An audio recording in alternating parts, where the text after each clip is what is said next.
सर्वच शोकाकुल कार्यकर्ते, सर्वपक्षीय कार्यकर्ते आणि नेते मंडळी, खरं तर अत्यंत दुःखद असा प्रसंग आहे आणि सगळ्यांच्या भावना मी मगासपासून ऐकतोय. 4 वाजता चालू झालेली ही सभा अखंडपणे रात्रभर चालू राहिली तरी दादांच्या आठवणी संपणार नाही असं हे वातावरण आहे. खरं तर दादांचा आणि माझा संबंध तसा फारच जुना आहे, खूप कमी लोकांना माहिती असेल.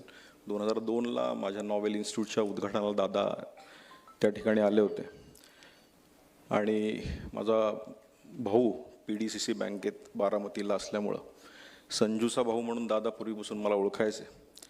आणि ज्यावेळेस मी महामंडळाचा अध्यक्ष झालो दादांनी मला फोन केला आणि दादांनी फोन करून मला सांगितलं की 2 मिनिटं मला भेटायला ये. आणि मी मंत्रालयामध्ये दादांना भेटायला गेलो.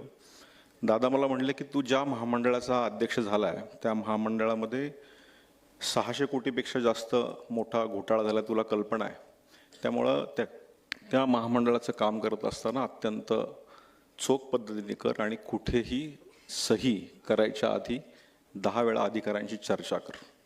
मला असं वाटलं की मी कुठल्या भारतीय जनता पार्टीचा आणि दादा हे राष्ट्रवादीचे त्यावेळेस विरोधी पक्ष म्हणून ते काम करत होते आणि त्यांनी माझ्यासारख्या सामान्य कार्यकर्त्याला बोलवून सांगावं की कुठेही चूक करू नको, ह्याच्यापेक्षा मोठी गोष्ट कधीच नाही.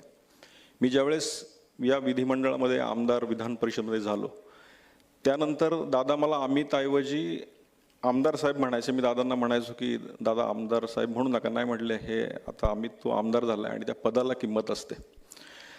आणि अत्यंत दुर्दैव की आदल्या दिवशी कॅबिनेट झाल्यानंतर मी माननीय मुख्यमंत्र्यांना भेटायला गेलो. त्या ठिकाणी दादाही आले होते आणि माननीय मुख्यमंत्र्यांना यायला वेळ होता म्हणून त्या ठिकाणी अनेक आमदार होते. पण दादांनी आवाज दिला आणि मला बोलून घेतलं, आमदार साहेब इकडे या. आणि कमीत कमी 7 ते 8 मिनिटं माझ्याशी पिंपरी चिंचवड शहरातला आत्ताच झालेली निवडणूक या विषयावर बोलत असताना अनेक त्यांनी गोष्टी सांगितल्या, अनेक कार्यकर्त्यांची त्यांनी नावं घेतली. आणि आणखी 2 महिन्याआधी जर मी पिंपरी चिंचवडमध्ये उतरलो असतो तर वेगळं परिस्थिती दिसली असता असंही मला म्हटले. आणि जाताना मला एवढंच म्हटले कार्यकर्ते आज येतात जातात, वाढत जातात. तुला काम करत असताना खूप चांगला देवेंद्रजींसारखा नेता तुला लाभलेला आहे, त्यामुळे त्याला कधीही दुखू नको, आयुष्यभर त्यांच्याबरोबर राहा. आणि सगळं करत असताना पहिली तब्येत, परिवार आणि कार्यकर्ते आपण जर जपले तर आपण आयुष्यात खूप पुढे जाऊ शकतो.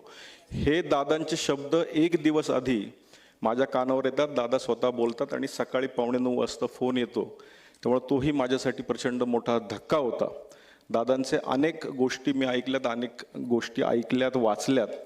मला असं वाटतं दादांचं विकासात्मक दृष्टी आणि दादांचं विकासात्मक केलेलं काम हे अख्ख्या महाराष्ट्राला माहिती आहे. त्यामुळं दादा म्हणजे विकासाचं चालतं बोलतं विद्यापीठ आहे असं म्हटलं तर वावगं ठरणार नाही.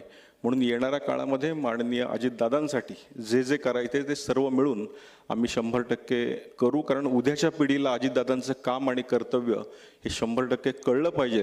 म्हणून येणाऱ्या काळामध्ये आपण सगळ्यांनी एकत्र येऊन अजितदादांविषयी ज्या काही गोष्टी ह्या शहरासाठी करायच्या त्या सर्व आपण करूयात. मी माझ्या वतीनं, माझ्या पिंपरी चिंचवडमधली सगळ्या शिक्षण संस्थेच्या वतीनं, भारतीय जनता पार्टीच्या वतीनं, त्याचबरोबर आपले महाराष्ट्राचे मुख्यमंत्री माननीय देवेंद्रजी फडणवीस यांच्या वतीनं दादांना भावपूर्ण अशी आदरांजली व्यक्त करतो. धन्यवाद.